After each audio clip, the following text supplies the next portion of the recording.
Pois é, lotada de turistas, é um momento onde todo mundo se reúne, confraterniza, mas a gente não pode esquecer da nossa responsabilidade como cidadão, né?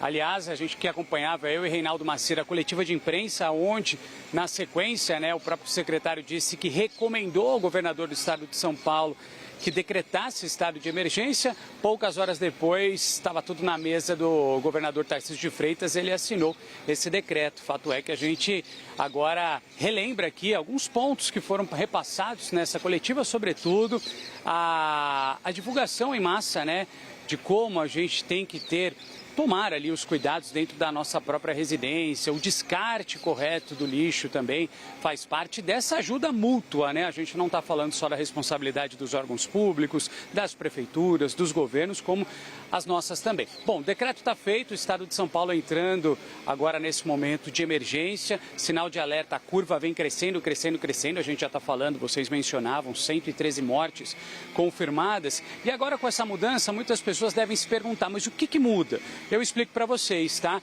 Os municípios vão conseguir adotar, de certa forma, todas as medidas, sobretudo administrativas, de uma forma mais célere, mais rápida, né? Tudo isso vai facilitar o processo de cuidados com a sociedade, com os moradores e, claro, também as responsabilidades por parte da prefeitura para combater esse avanço da doença. E aí a gente fala também de aquisição de insumos, de materiais, tudo isso de uma forma muito mais acelerada. Por vezes, não tem nem a necessidade de se abrir uma licitação, de passar todo aquele tempo todo aguardando, né? Porque a gente está falando de um momento de emergência, contratação de serviços emergenciais, como eu havia mencionado, e também prorrogação de alguns contratos. A gente sabe que tem alguns contratos que acabam vencendo e aí, com esse decreto de emergência, esses contratos eles acabam sendo prorrogados de uma forma mais rápida. Mais uma vez, a gente fala da rapidez, da importância, porque o pico da doença, o pico da dengue, ele se antecipou. Vocês estavam destacando aí nesse bate-papo junto ao Pedro, não é, Elisa? E a gente relembra que esse pico, ele está chegando antes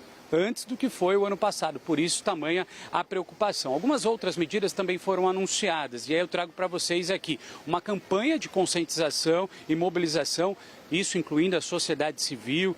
Claro, várias orientações necessárias e mais uma vez a gente frisa aqui, o próprio governo divulgou agora há pouco, né, a responsabilidade que a gente tem de descartar o lixo de uma forma correta, de olhar ali os vasinhos nas nossas casas. Todo cuidado é pouco, né, os ralos. Além disso, algumas outras medidas, distribuição de insumos já foram comprados aproximadamente 38 milhões de medicamentos. E aí a gente está falando de antitérmicos, a gente está falando de soro fisiológico. Além disso, um outro ponto importante, né, a Secretaria Estadual de Saúde está orientando os prefeitos, os municípios, para que criem centrais de hidratação. O que significa isso, né? Eles precisam implementar alguns espaços para que as pessoas possam se hidratar. Ou seja, a gente sabe que quando a gente está ali, infelizmente a gente acaba contraindo a dengue. O ano passado eu acabei contraindo. A hidratação ela é fundamental, ainda mais nesse calorão que a gente está passando aí, sobretudo no interior do estado de São Paulo. Então, as prefeituras precisam montar esses espaços, essas tendas para hidratação.